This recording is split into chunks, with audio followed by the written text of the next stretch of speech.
Dans Demain nous appartient, Benoît, le tueur en série surnommé le monstre d'Argenteuil, parvient à tromper la police car il possède deux ADN différents. Est-ce possible dans la vraie vie? Dans Demain nous appartient, Benoît Letellier, interprété par Jean-Baptiste Monnier, incarne le monstre d'Argenteuil, un tueur en série qui terrorise Sète et ses habitants depuis plusieurs semaines. Ce dernier, qui possède un mode opératoire bien précis, s'attaque aux parents qui selon lui ne se comportent pas bien avec leurs enfants. Après avoir assassiné ses propres parents, il a tué ceux de Lisa et Amel.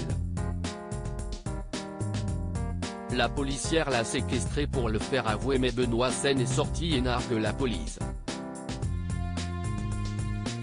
Pire, le compteur de ses victimes augmente et ce sont les parents d'Emma qui en ont récemment fait les frais. Benoît ne compte pas s'en arrêter là et a l'intention s'attaquer à Bruno, le père de Nathan. Et il pourrait filer entre les doigts des policiers car il possède une caractéristique très rare. Demain nous appartient, TF1, Victoire découvre comment Benoît a pu tromper la police à plusieurs reprises. Benoît s'est créé des alibis mais s'y surtout le fait que son ADN n'ait pas été retrouvé sur les scènes de crime qui a induit les policiers en erreur. Grâce à Victoire, qui ne compte pas laisser Benoît s'en sortir alors que Lisa est en prison, que l'enquête va faire un pas de géant. En faisant des recherches dans le dossier médical de Benoît, elle découvre que ce dernier possède deux ADN. Alors que Benoît, atteint d'une leucémie, avait subi une greffe de moelle osseuse, son sang ne porte pas son ADN, mais celui de son donneur. Le sang de Benoît n'a donc pas le même ADN que sa salive. En génétique, on appelle une personne qui possède deux différents sets d'ADN, une chimère. Ce cas existe-t-il vraiment? Demain nous appartient, TF1, les chimères, ces personnes avec deux ADN, existent-elles vraiment? Le fait qu'un individu ait deux ADN différents est extrêmement rare mais cela existe.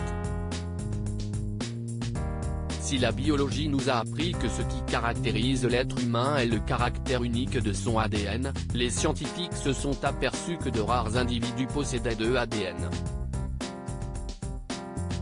C'est ce qui arrive lorsqu'une grossesse fait l'objet d'une double fécondation, qui aurait dû entraîner la naissance de jumeaux dizygotes, c'est-à-dire provenant de deux œufs.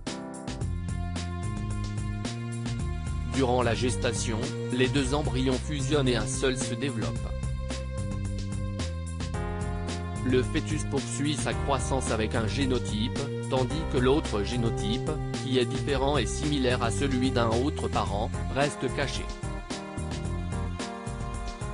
Ainsi, alors qu'il y aurait dû y avoir la fécondation de deux embryons et la naissance de jumeaux, un seul bébé naît, gardant caché en lui l'ADN de cet enfant fantôme qui ne verra jamais le jour.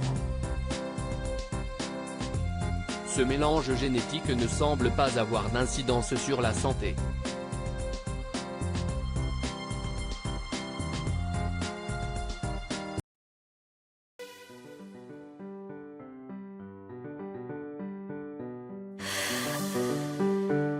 The